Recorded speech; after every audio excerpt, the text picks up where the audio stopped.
పాత్రలో character artist కానీ, comedy actor కానీ, పోలీసు కానీ ఇలా ఆ పాత్రలను బట్టి పాత్రలోనే ఆయన ఇమిడిపోవటం కూడా జరిగేది. అలాగే మనకి అంటే మనిషికి ఏ రకంగా అయితే గనక కావాలో, అంటే ఏ రకంగా అయితే ఆనందించగలడో ఆ రకంగానే ఒక ప్రేక్షకుడు ఆనందించే విధంగానే ఆ క్యారెక్టర్ లో, అంటే ఆర్టిస్ట్ లో నుంచి ఆ క్యారెక్టర్ ను బయటికి తీసి ప్రేక్షకుల ముందుల అలా నిలబెట్టగలిగే ఒకే ఒక సత్తా కలిగిన సామాజిక నటుడు మనం కోటా శ్రీనివాసరావు అని చెప్పుకోవచ్చు.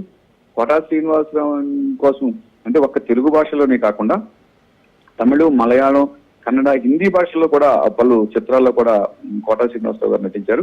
చిన్నతనం నుండి ఒక చిన్న పల్లెటూరు నుంచి వచ్చిన కోటా శ్రీనివాసరావు నటనలో విలక్షణం ఉండటం కారణంగానే పద్మశ్రీ ఇలాంటి అవార్డులు కూడా ఆయన అందుకోగలిగారు. అంటే 2015లో పద్మశ్రీ అవార్డు అందుకున్నారు. అట్లాగే ప్రతిఘటన సినిమాతోనే కూడా ఆయన ప్రత్యేక జ్యూరీ అవార్డు అందుకున్నారు. ఉత్తమ విలన్ గాయకుడు గాయం సినిమాలు ఉత్తమ విలన్ కూడా అందుకున్నారు.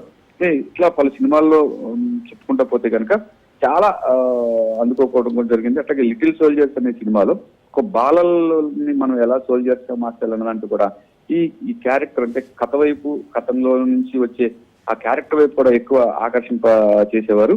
అలాగే ఇట్లా మనం అంటే అన్ని భాషల్లో నటించగలిగి, అలాగే దీన్ని చూసుకుంటే కనుక పద్మశ్రీ అవార్డులు ఎన్నో అందుకునే పరిస్థితి కూడా కనిపిస్తుంది.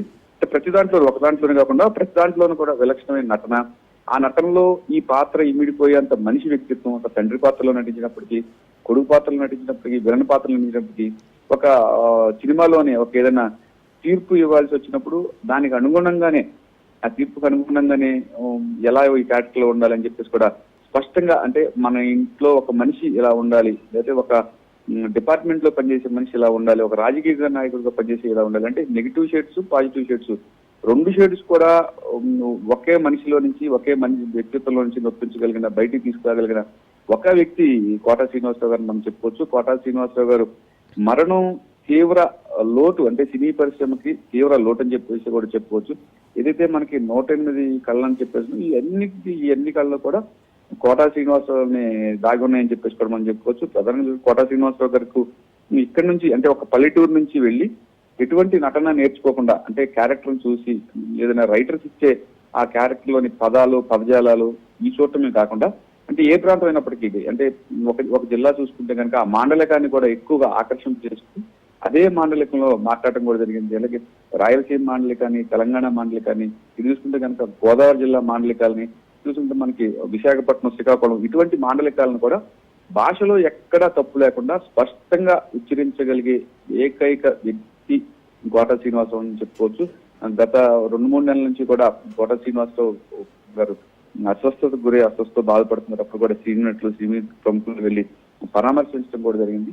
అంటే ఒక్క నటుడని కాకుండా ప్రత్యేకంగా చూసుకుంటే కనుక హిందీ పరిశ్రమలోను, తెలుగు పరిశ్రమలోను, కన్నడ పరిశ్రమలోను, ఈ పరిశ్రమలు అన్నిటిలోనూ కూడా పెద్ద పెద్ద ప్రొడ్యూసర్స్ తో దగ్గర ఆయన అనేక మన్ననలు పొందారు.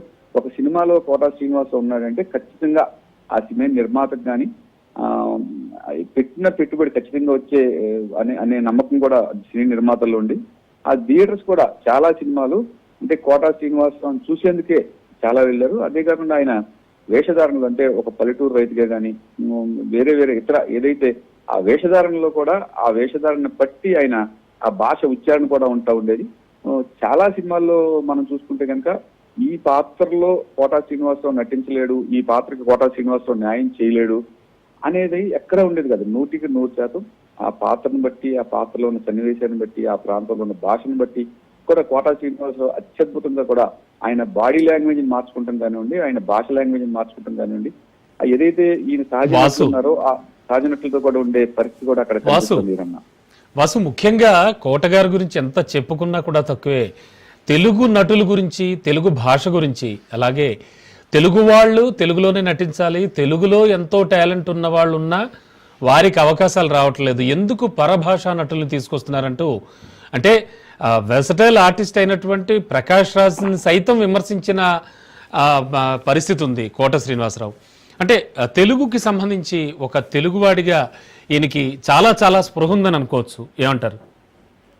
ఖచ్చితంగా రమణ, మీరు చెప్పిందే కాకుండా ఆయన సినీ రంగ ప్రపంచంలో తెలుగు వాళ్ళు మీరు ఎందుకు ప్రోత్సహించట్లేదని చెప్పేసి కూడా ప్రధానంగా అప్పట్లో ఒక ఉద్యమాన్ని అయితే లేవనెత్తలేదు, కానీ ఆ మాటల ద్వారా కూడా సినీ రంగంలో ఉన్న ప్రముఖుల్ని, సినీ రంగంలో ఉన్న ప్రొడ్యూసర్స్ కానివ్వండి, ఆయన ఒక అల్టిమేటం మనం జారీ చేసినట్టుగా చెప్పుకోవచ్చు.